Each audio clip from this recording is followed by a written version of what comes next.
গ্রামের উন্নয়নে আমরা সবাই সম্মিলিত একসাথে কাজ করছি আজ। আসসালামু আলাইকুম দেশবাসী, সবাই কেমন আছেন? আশা করি সবাই ভালো আছেন। আজকে পবিত্র জুমার দিন। তো এই জুমার দিনে আমরা একটি ভালো কাজের উদ্যোগ নিই।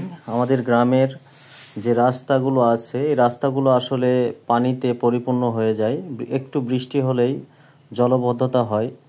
সেই জন্য আমাদের গ্রামের যে যুব সমাজ আছে, তো তাদেরকে নিয়েই আসলে এই কাজগুলোর উদ্যোগ নিয়েছি। তো আসলে এখন বর্তমানে সরকারিভাবে কোনো কাজ নতুনভাবে হয়তো বা বাজেট হচ্ছে না, সেজন্য করা সম্ভব হচ্ছে না। আর আমাদের যে প্রতিনিধি আছে তাদের কাছে গিয়েও আমরা এর সুফল পাইনি। তো যেহেতু বারবার যাওয়ার পরেও সুফল পাইনি, আমরা নিজেরাই উদ্যোগ নিয়েছি। তো আমার ভাতিজার কাছ থেকে আমরা কিছু কথা শুনবো। আসলে কি বলবো, পৌরসভা তো নহাটা আমাদের আলাবিদের প্রোগ্রাম, নহাটা পৌরসভার 3 নম্বর ওয়ার্ড। তো পৌরসভার দিকে না তাকিয়ে আসলে আমরা নিজেরাই কাজগুলো শুরু করলাম। অনেক দিন বলেছি, অনেক দিন অনেক কিছুই করেছি, কিন্তু কেউ কোনো কাজ করেনি। এখন শেষ পর্যন্ত আমরা সবাই গ্রামবাসীরা কাজগুলো করছি। ধন্যবাদ সবাই। আসলে এখন কোনো সংসদ নাই, তো অন্তর্বর্তীকালীন সরকার আর কোনো প্রতিনিধি আসলে ওইভাবে কাজ করছে না। সরকারি অফিসগুলো আসলে অফিসিয়াল কাজের মধ্যেই সীমাবদ্ধ হয়ে আছে। তো আপনারা আসুন, দেখুন কি ধরনের কাজ আমরা এখানে করছি। আর আমার যে ছোট ভাই, তো আমরা সবাই মিলে সম্মিলিতভাবে কাজ করছি। এর কাছ থেকে কিছু কথা শুনি আমরা। আমাদের গ্রামটা হচ্ছে বাবা উপজেলার নহাটা পৌরসভার অন্তর্গত আলাবিদিরপুর গ্রামের 3 নম্বর ওয়ার্ড। আপনি ইতিমধ্যে ভিডিও চিত্রের মাধ্যমে এই জায়গাটার ভিডিও চিত্র তুলে ধরেছিলেন, যে জায়গাটা আমাদের কি পরিমাণে। আমি এর আগে তো তুলে ধরেছি যে এই জায়গাটা আসলে পানিতে জলবদ্ধতা হয়ে যায়।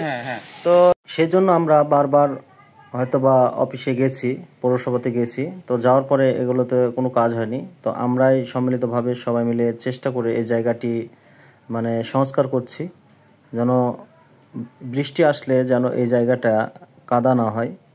তো এরকম সবাই মিলে চেষ্টা করছি। তো সবাই দোয়া করবেন যেন আমরা এইসব কাজগুলো করতে পারি। আসলে সব সময় সরকারের দিকে তাকিয়ে থাকলে তো হবে না, আমাদের সমস্যা আমাদের নিজেদেরকেই করতে হবে সমাধান।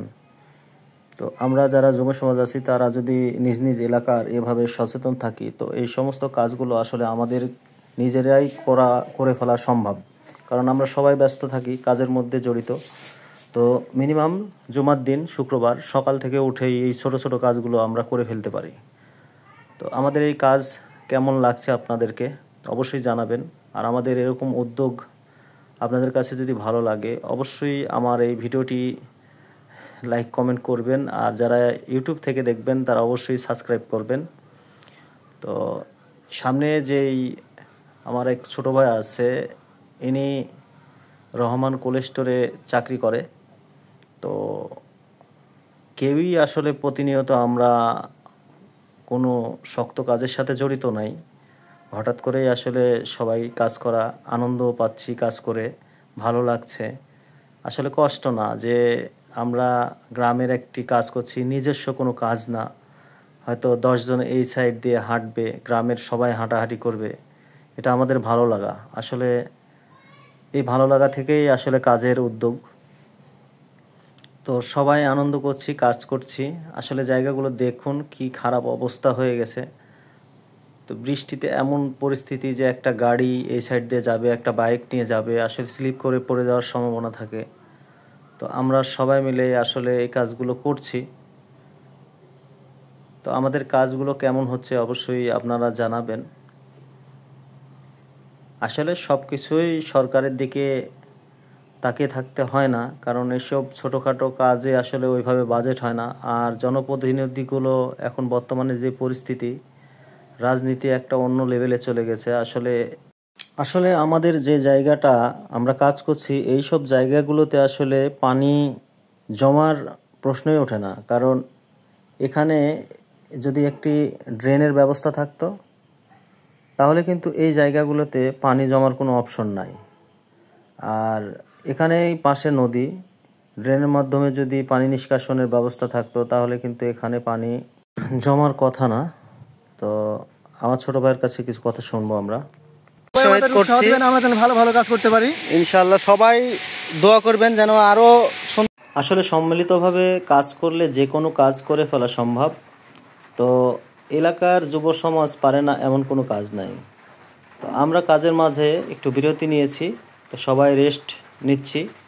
তো রেস্ট নেওয়ার মাঝে সবাই কুশল বিনিময় হচ্ছে। আসলে এইভাবে তো একসাথে কখনো হওয়া হয় না, কাজের জন্যই আসলে সবাই একসাথে বসে আছি, কথা বলছি। আসলে ভালো কাজও হচ্ছে, সবার সাথে একটা মিলবন্ধনও সৃষ্টি হচ্ছে। তো এই সমস্ত কাজ করলে আসলে সবার সাথে যে সবার একটা সম্পর্ক সেটাও কিন্তু গাঢ় হয়। তো সম্মিলিত কাজের একটা পজিটিভ দিকও আছে।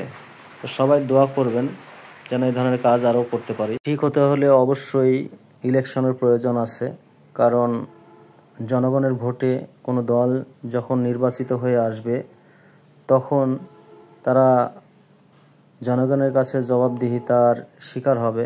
আসলে এই মুহূর্তে দেশের যেই জনগণ বা যেই প্রতিনিধিগণ আছেন তারা হয়তো বা সাময়িক যে দায়িত্ব সে দায়িত্বগুলো তারা পালন করছে। হয়তোবা তাদের ভালো কোনো ইচ্ছাও যদি থাকে সম্ভব হচ্ছে না, কারণ কোনো বাজেট নাই আর তারা ক্ষমতাতেও নাই। তো অনেক প্রতিনিধি আছে তারা চায় যে উন্নয়ন হোক, ভালো কিছু হোক দেশের। তো আমরা দোয়া করি এরকম প্রতিনিধি পরবর্তীতে আসবে যারা আমাদের দেশের জন্য কাজ করবে। আমরা এরকম প্রতিনিধিকেই পছন্দ করব। আর আমরা চাই যে সুষ্ঠু ভোট হোক, সুষ্ঠু ভোটের মাধ্যমে আমরা নির্বাচিত করে একটি সরকার নির্বাচন করব। তো সেই সরকারের মাধ্যমে আমরা আমাদের দাবি এবং আমাদের প্রত্যাশা অনুযায়ী যে কাজগুলো দেশের সুফল বয়ে আনবে, গ্রাম উন্নয়ন হবে, তো এটাই আশা করব। আর নিজ নিজ জায়গা থেকে আপনারা নিজের এলাকার যেই সব ভালো প্রতিনিধিগণ আছেন তাদেরকেই নির্বাচিত করবেন। আসলে ইলেকশনের আর বেশি দিন নেই। তো এই ধরনের কথা আসলে আমার বলা ঠিক হচ্ছে না, আমি একজন ব্লগার। তো আমি চাই দেশকে ভালোবাসি, আপনারাও ভালোবাসুন, কারণ বাংলাদেশে আমরা জন্মগ্রহণ করেছি, আমরা প্রত্যেকেই বাংলাদেশি। তো সবারই উচিত আমাদের এই দেশকে প্রাণ দিয়ে ভালোবাসার। তো সেই ক্ষেত্রেই এই কথাগুলো বলা। আমি চাই আমাদের দেশের উন্নয়ন হোক, আমরা একজনের বিপদে আরেকজন এগিয়ে আসব, এটাই হওয়া উচিত। আর আরও সুন্দর সুন্দর ভিডিও আপনাদেরকে যেন উপহার দিতে পারি, সেজন্য আমাকে সবাই সাপোর্ট করবেন। আর আমার চ্যানেলটি অবশ্যই সাবস্ক্রাইব করবেন যেন আরও সুন্দর সুন্দর ভিডিও আপনাদেরকে উপহার দিতে পারি। তো সবাই সুস্থ থাকবেন, ভালো থাকবেন। আসসালামু আলাইকুম।